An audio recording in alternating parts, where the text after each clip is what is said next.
মুসলিম ভাই বোনেরা, আর মাত্র 26 দিন পরে মাহে রমজান শুরু হবে। এই মাহে রমজান শুরু লগ্নের আগে আমরা প্রস্তুতি গ্রহণ করে নেই। আল্লাহ তাআলার কাছে দোয়া করি যাতে করে আল্লাহ তাআলা আমাদের শরীর সুস্থ রাখেন, বরকত দান করেন, রহমত করেন, যাতে করে আমরা এই মাহে রমজান আমরা প্রবেশ করতে পারি। বিশ্বনবী সাল্লাল্লাহু আলাইহি সাল্লাম রজব মাস থেকে রমজানের প্রস্তুতি গ্রহণ করতেন। বিশ্বনবী সাল্লাল্লাহু দোয়া করতেন, আল্লাহুম্মা বারিক লানা ফি রজবি শাবান ওয়া বাল্লিগনা রমাদান। তুমি রজব শাবানে বরকত দাও, রমজান মাসে গুনাহ ঝরাও।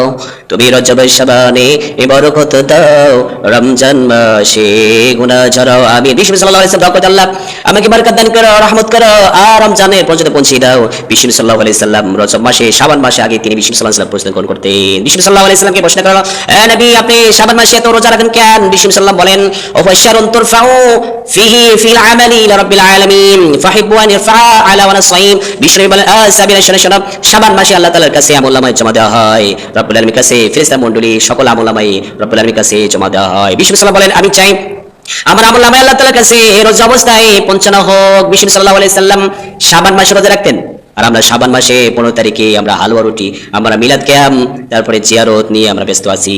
আমরা অনেক মানুষ দেখি যে মসজিদে ভরপুর হয়ে যায় নিসফ শাবান 15 তারিখে রাত্রে। সারা বছর রোজা রাখুক বা না রাখুক, কিন্তু 15 তারিখে রোজা রাখতেই হবে। 15 তারিখে নিসফ শাবান 15 তারিখে রোজা রাখতে হবে। 15 তারিখ দিবাগত রাত্রে নামাজ পড়তে হবে, লবণ নামাজ পড়তে হবে, হালুয়া রুটি তৈরি করতে হবে। এটা আমরা সমাজে বেদাত করে নিয়েছি। বিশ্বনবী সাল্লাল্লাহু আলাইহি ওয়াসাল্লাম জীবদ্দশায় লাইফে পাওয়া যায়, বিশ্বনবী সাল্লাল্লাহু আলাইহি ওয়াসাল্লাম হালুয়া রুটি তৈরি করেছেন 15 শাবানে, অথবা লবণ নামাজ পড়েছেন। বিশ্বনবী সাল্লাল্লাহু আলাইহি ওয়াসাল্লাম হাদিস থেকে এগুলো লাইফ থেকে এগুলো পাওয়া যায় না, আমরা এটা বেদাত তৈরি করে নিয়েছি। বিশ্বনবী সাল্লাল্লাহু আলাইহি ওয়াসাল্লাম বলেন, কুল্লু বিদাতিন দালালা, প্রত্যেক বিদাত পথভ্রষ্ট, গোমরাহি পথভ্রষ্ট, আর যারা পথভ্রষ্ট হবে তারা জাহান্নামী হয়ে যাবে।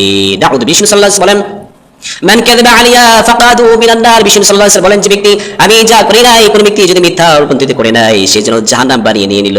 নাউযুবিল্লাহ। বিশ্বনবী সাল্লাল্লাহু আলাইহি ওয়াসাল্লাম বলেন, ইন্নাল্লাহা ইয়াতলি'উ ফি নিসফি শাবান ফায়াগফিরু লিজামিল খালকিহি ইল্লা মুশরিক ওয়াল মুশাহিন। বিশ্বনবী সাল্লাল্লাহু আলাইহি ওয়াসাল্লাম বলেন, নিসফি শাবান রমজান মাসে 15 দিন আগে বিশ্বনবী সাল্লাল্লাহু আলাইহি ওয়াসাল্লাম বলেন, শাবান মাসে 15 তারিখে আল্লাহ তাআলা এমনিতে সাধারণ ক্ষমা করে দেন। তবে মুশরিক যারা শিরক করে, শিরক গুনাহকারী, রব্বুল আলামিন তাদেরকে ক্ষমা করেন না। যারা বান্দার হক মেরে খায় তাদেরকে ক্ষমা করেন না।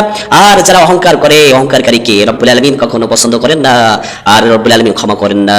নাউযুবিল্লাহ। তার মানে ইল্লা মুশরিক আর মুশাহিন, রমজান মাসের আগে 15 তারিখে শাবান মাসে আল্লাহ তাআলা সাধারণ ক্ষমা করে দেন। তবে যারা মুশরিক, যারা শিরককারী, আর যারা অহংকারকারী, আর যারা বান্দার হক নষ্ট করে, এই 3 শ্রেণীর ব্যক্তিকে আল্লাহ তাআলা কখনো ক্ষমা করবে না। আর বিশ্বনবী সাল্লাল্লাহু আলাইহি ওয়াসাল্লাম শাবান মাসে ওদের যে সময় বিশ্বনবী সাল্লাল্লাহু আলাইহি ওয়াসাল্লাম রোজা রাখতেন, কারণ এই শাবান মাসে আল্লাহ তাআলার কাছে আমল নামায় গ্রহণযোগ্য হয় এবং আমল নামায় পৌঁছে দেওয়া হয়। সুবহানাল্লাহ। আল্লাহ তাআলা এই হাদিস অনুযায়ী, সহিহ হাদিস অনুযায়ী আমাকে আপনাকে চলা তৌফিক দান করুন। আমিন।